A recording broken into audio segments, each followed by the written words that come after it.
Hi, I'm Tim. Welcome and thanks for logging on. If you love this watch, email me, tmosso@thewatchbox.com. It's in the description below.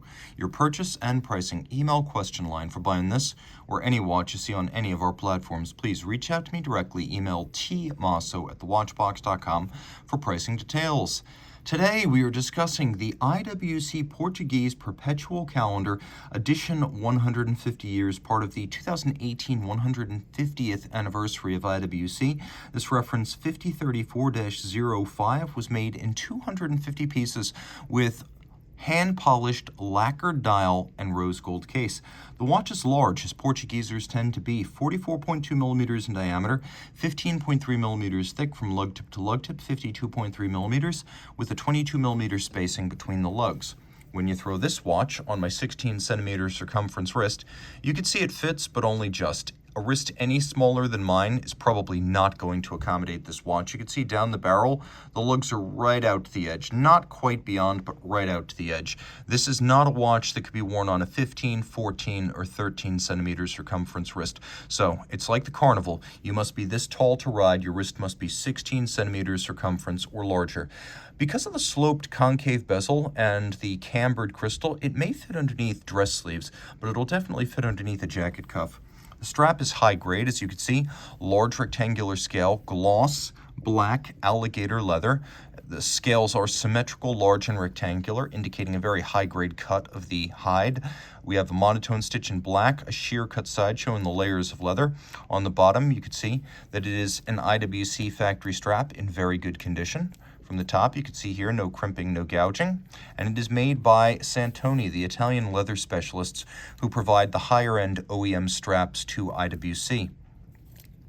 We have a folding clasp, media blasting, satination, and polish on the outside. It is thoughtfully detailed. You can see there's even beveling. And when we pop it open, you can see it's a single fold. I'm going to do this gently now so the watch doesn't go flying. Inside, media blast as well as polish. And we have an element that's designed to ensure that the strap doesn't pull through the buckle. So once you've got the pin in the slot you want on the strap, then you use this little sort of snap ring to hold the strap on the pin, so it can't actually pull through and lead you to drop your watch while you are donning or removing it at bedside. As with most Portuguese models, we have a very simple, narrow case band with longitudinal satination, integrated lug profiles, as we've seen on Portugiesers since the original reference 325 of 1939. We have polished lug hoods. We have a bezel that is concave and polished. You can see how the bezel features a slight vertical lip, a little bit of an instep from the case band edge, and then we have a conical profile. So we have a relatively complex structure that's designed to vanish.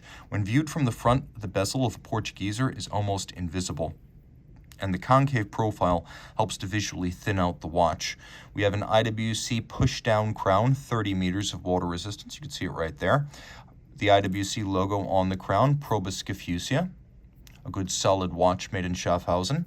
We have a domed cambered sapphire that's designed to look like a vintage plexiglass.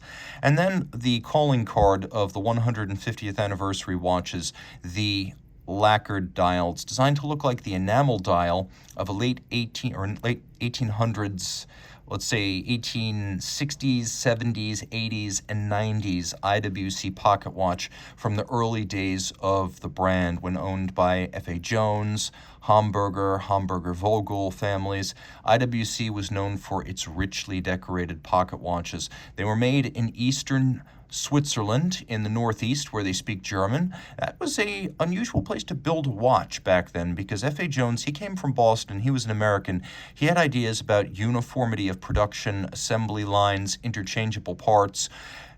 The French-Swiss didn't want anything from him. They wanted no part of it. They didn't want him to bring his American working techniques and shop mandates to what was a very traditional and intimate industry. But the German speakers in Schaffhausen were more open. They were also highly skilled, and so a manufacturer was set up. So the pocket watches, usually with some sort of gloss enamel dial, and this is recreated here with a 12-step hand-polished lacquered and cured dial. So there are both off-white applications and clear applications to get this wonderfully lustrous and rich enamel-like effect. You could see sunken sub-registers here.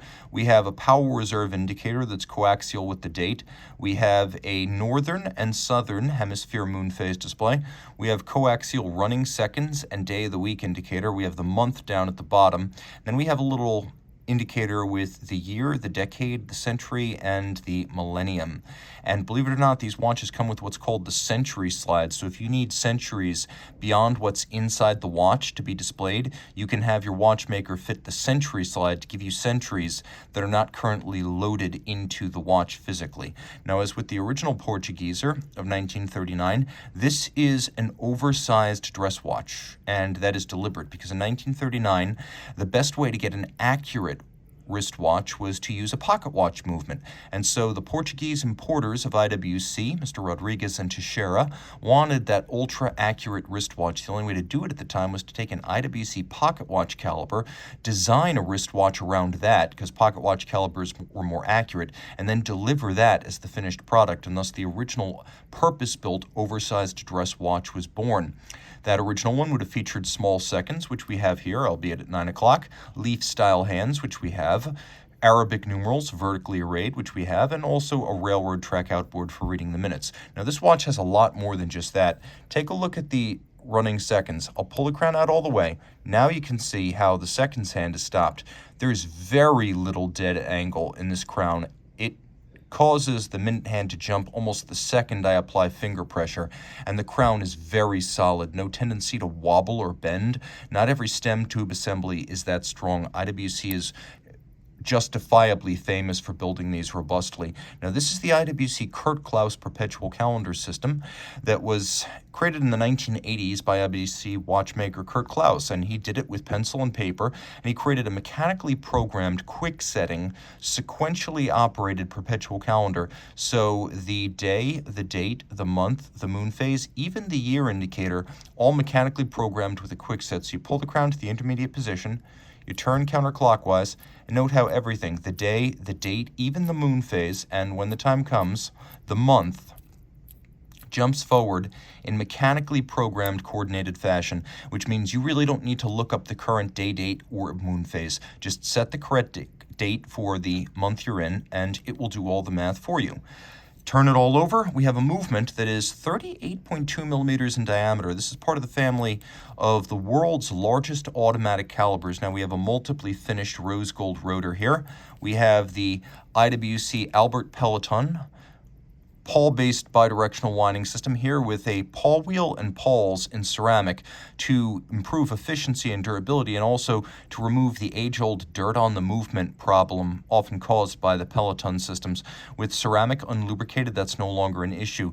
Albert Peloton invented this for IWC in the 40s. It was implemented in the early 50s, and it inspired every subsequent pawl-based winding system, including Seiko's magic lever. Now this is the IWC caliber 52615. Again, one of the world's largest automatic winding calibers. I believe it is the largest, 38.2 millimeters in diameter. This movement is bigger than a standard Rolex Datejust. The 52000 series of IWC big automatics, 7 days of power reserve like the predecessors, but what was new on the 52000 series is 2 mainspring barrels with phased mainsprings. There was always a problem with these movements running really fast when fully wound and then slowing down a lot as power was depleted. With the 2 barrels and the phased mainsprings, you get a very flat torque curve from this movement from maximum wind to low wind, so it's not going to gain or lose a ton of time. You also get a skeletonized bridge so you can see those barrels. The balance is still free sprung and adjusted in 5 positions like a chronometer. That is the high horology and chronometer standard. It's what you'll see on Vacheron. It's what you'll see on Breitling chronometers. It's what you'll see on Longa. 5X is what you want, bare minimum. If you want a super high-end watch, 5 or 6. Now, it's free sprung for durability against shock and precise adjustment, and it has an overcoil hairspring, so in different positions, it's going to keep very consistent time. Flat hairsprings have more positional timing deviation than overcoils. That's why an overcoil is used here. Another feature of the 52000 series, the beat rate is now 28,800 vibrations per hour, so 8 beats per second, which is a more appropriate beat rate for a modern watch as it makes the watch less susceptible to shock or vibration-induced timing deviation.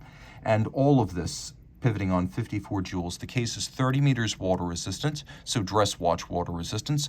The finish is attractive, though mostly machine applied, but it is worthy of the display case back because this is a good looking movement in every regard. And then we have fire blued screws as well as polished screws. All of this very, very attractive. If you look super carefully, you can see that there is a power reserve indicator over at 3 o'clock. So this watch also has that power reserve, so you can keep track of how close it is to stopping. And again, a 250-piece limited edition from 2018, celebrating 150 years since F.A. Jones created IWC in Schaffhausen in 1868. Reach out to Team Mosso at thewatchbox.com for purchase and pricing details.